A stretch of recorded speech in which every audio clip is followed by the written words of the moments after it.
What's up, guys? Welcome back to Crypto Weekly Review, home of the Wolfpack, your number one source of cryptotainment to get you through the bear market. I know I have been gone on holiday, but I am back and I got a banger of a video. We have Sam Bankman-Fried's living conditions, we have CZ Binance, CPI data, and a bunch of dank memes. Let's not waste any more time. Let's jump straight into the charts. You big all sus, yeah. I just doubled up on crypto. I just doubled down on the new vest. Now my chair looking like 2 checks. Type of money made me want a 2-step. Who next? This week I be on the moon next. Stock going up like 2x. That's a fast flip like suplex. 2 real estate like a duplex. You bet never lose change, but I do flex. Bitcoin on the daily chart is having a nice little rally off its lows of 15,400, but it rejected the primary pivot and is being dragged lower by the S&P 500 and a hawkish Fed. I hate to say it, but we are painting yet another bear flag. We have not been faked out since we sold 65K. This market is moving in a very predictable and orderly fashion to the downside. Remember, anything below 21,500 is just another lower high with the probabilities to the downside. It does not surprise me anymore. Every time we get another pump, everyone calls the bottom, and then Bitcoin takes another massive dump. The bulls were euphoric because Powell only raised 50 basis points instead of 75, but that rally was premature and my trend line still is intact. Remember, I will not be bullish until we break this 1-year downtrend. Now, Jay Powell did come out hawkish and with good reason. 7.1% is historic support in inflation, and letting off the gas could give us a double pump inflation like we got in the 1980s. Now, this 7% is year over year, so things are 15% more expensive. That is absolutely unacceptable for the poor and the middle class. The Fed is not going to risk easing too early and hurt the working class, while the wealthiest 10% of Americans own a record 89% of stocks already. The S&P 500 is already rejecting the 21 exponential moving average, confirming a daily downtrend and pointing price actions to new lows. Now, that is okay with me because I am fishing the bottom and getting ready for the next inevitable rally. I just don't think it's coming anytime soon. I think Jay Powell is the Grinch that stole the Christmas pump.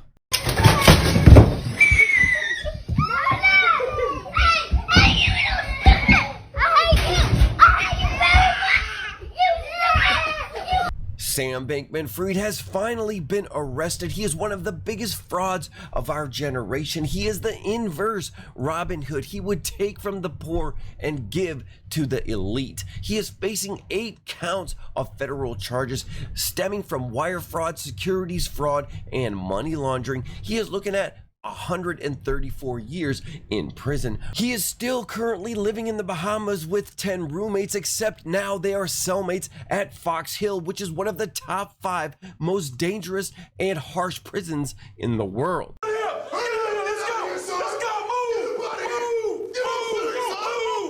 Fox Hill is a far cry from the $30 million mansion that Sam Bankman-Fried is used to. You have to actually urinate into buckets and dispose of that yourself. It is infested with mice. The living conditions are abysmal, overcrowded, and the only time you actually get to come out for recreation, you have to do carpool karaoke with Hillary Clinton. Just 10 minutes of that and you will be begging for extradition to the United States. Now, SBF was denied a $250,000 bond. He was begging for leniency, saying he is vegan and has ADD. He has reapplied for bond, but he has to wait for the next hearing on January 7th. It seems like no one was buying his story. Nobody except maybe Kevin O'Leary, who thinks he did nothing wrong and blames CZ Binance for everything. Finance is a massive, unregulated global monopoly now. They put FTX out of business. Maybe that's because Kevin O'Leary accepted close to $18 million to promote FTX. How much were you paid? Total deal was just under $15 million. This whole thing reeks of corruption. Even the chairman of the SEC, Gary Gensler, is involved in this investigation. That's why I don't think this is going to go to trial. The last thing the government wants is a show trial with a bunch of key witnesses that are likely politicians that took money from FTX. I think they're going to give him a sweetheart deal and a slap on the wrist. I do think SBF is going to do time over this thing. I just think they want to sweep it under the rug as fast as they can and bury this thing as quickly as possible. Will the president return that donation? Does he call on all politicians who got campaign donations and didn't come from customer money to return those funds? So look, I'm covered here by the Hatch Act, limited on what I can say, and anything that's connected to political contributions from here, I would have to refer you to the DNC. And that's the president's opinion, though. Does he want those people who... No, you asked me two questions. You asked me about will he return the donations, and then you asked me about his opinion. I'm answering the first part, which is I'm covered by the Hatch Act from here. I'm limited on what I can say. That's right. They refused to comment about returning the customer funds that was donated to the DNC. Like I said, he's going to get a sweetheart deal. They're going to bury this thing as fast as possible because it all stinks, and it stinks badly.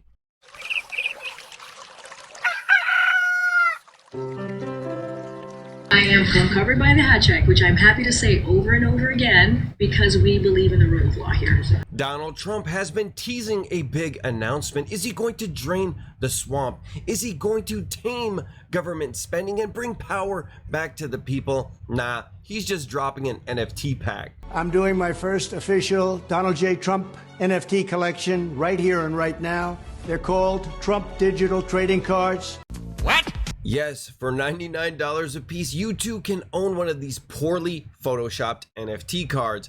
I personally like this one. Amazing, I know. You better ape in fast because I have actual footage of Tucker Carlson buying up all of these NFTs. But wait, I thought Donald Trump hated crypto. He went from I'm not a fan of Bitcoin and other cryptocurrencies to build my NFT community. That is one heck of a pivot, and I hate to say it, but The Simpsons predicted this.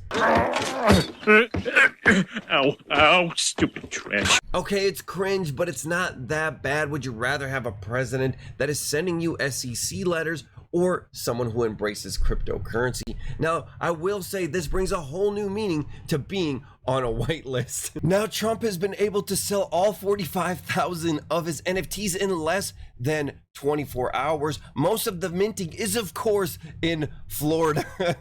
NFT volumes have been collapsing over 2022, which begs the question, is Trump doing the good old-fashioned NFT money laundering trick where he buys them from himself? Now, these NFTs are unique because they are not just a JPEG, they are also a lottery ticket. You can win dinner with Trump, a Zoom call, a golfing sesh, or just an autograph. Are you feeling like you live in a simulation yet? Clown World is definitely intensifying. What about securities laws? Is Gary Gensler going to send him a letter from the SEC? Is Donald Trump going to be next on the docket after the Hexicans? I'm not sure, but I would be a lot more interested in these NFTs if it was dinner with Ivanka Trump instead of Donald Trump. And that sounds a lot better than golf, and God knows I need to work on my backswing.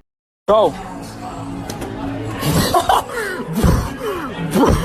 We have had peak FUD in exchange solvency after the FTX implosion, and right now Binance is under the microscope. They have had $6.5 billion of outflows. Remember, FTX had collapsed only after a couple of billion.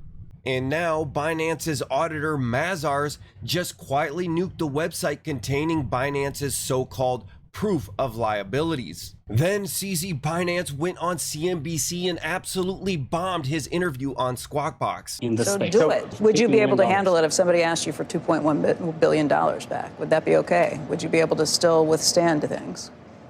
We're financially okay. That question is not about customer deposits. That question was about the $2.1 billion that FTX gave them that could be clawed back. Would they still be solvent if that happened? Including you have $2.1 billion to give away. If somebody came to claw that back, you'd still... We'll let the lawyers handle it. We are financially strong. That answer did not inspire very much confidence. If Binance, the #1 crypto exchange, goes down, crypto land will be unimaginably different. But hey, maybe it will be for the better. Maybe people will hold their own keys. Maybe things will be more decentralized. Things have been so bad, so bearish. I'm literally running out of FUD stickers, so I've been making GIFs myself. Coinbase is at all-time lows. Somebody should tag Kathy Wood. She should be watching my channel. I told her not to buy. That Brian Armstrong, the CEO of Coinbase, sold all of his stocks. I said this thing is going lower. It's absolutely plummeting. The only thing mooning at Coinbase is the total liabilities and debt asset ratios. There will be a time to buy this market. Things will turn around. They will get better. It's just not yet. Things are still unwinding. Even Goldman Sachs is laying off up to 4,000 people. It is hard to turn a profit in this environment. Even though these layoffs are happening, I doubt that's going to hurt the job numbers because these employees are going to have to get 2 or 3 jobs to keep up with inflation. Hex on the daily chart looks abysmal. We did have a nice little rally right here, rejecting the primary pivot and then embarrassing itself once again. Number 2. Oh, he hops on the rail. Oh, yeah. Oh. A penny is looking more and more probable as time goes on. You can see we are chopping down and chasing these wicks right here. I think the next bit of support is at the S1 pivot at about 0.023 cents, but I think we're eventually coming down here to this 1.78 range, this range that I've been calling since I sold Hex at 45 cents. Remember, price action always chases the wicks, and I believe this wick is going to get taken out as we are having some massive FUD inside the Hex space. Hex, Stina, and Optimus Kevtron have both been included in the SEC letter. There is a narrative going around that the SEC is only looking for people who are paid to promote Hex. I think that is disingenuous. There is a broader investigation by the Security and Exchange Commission into Hex, okay? A lot of people think that they can promote their favorite token the way Bitcoiners promote Bitcoin, but you can't. Bitcoin is not a security, and a lot of these tokens are in a very gray area. The other narrative going around is if you are not in the United States, you are safe to promote Hex and shill it. I think that is a theory I would not be testing. I think there's a high probability you will be going down with the ship. Look, guys, I'm not trying to freak you out. I'm not trying to fudge you out of the game or anything like that. I'm just giving you objective journalism, okay? I am just reporting here. I'm not making any money off of this stuff. I don't have a token. I have nothing to sell, okay? I've never been a promoter of anything. This is just for the LOLs, okay? I hope you enjoyed it. Now, I realize I've been gone. I've been on holiday. I've been traveling Thailand. I will leave some drone footage at the end of this video of my trip to PP Islands. I hope you enjoy it, okay? Now, things are going to get back to usual. I'm going to be doing a live stream on Sunday, okay? So like and subscribe, join the Wolf Pack, and I'll see you on the next one. Peace.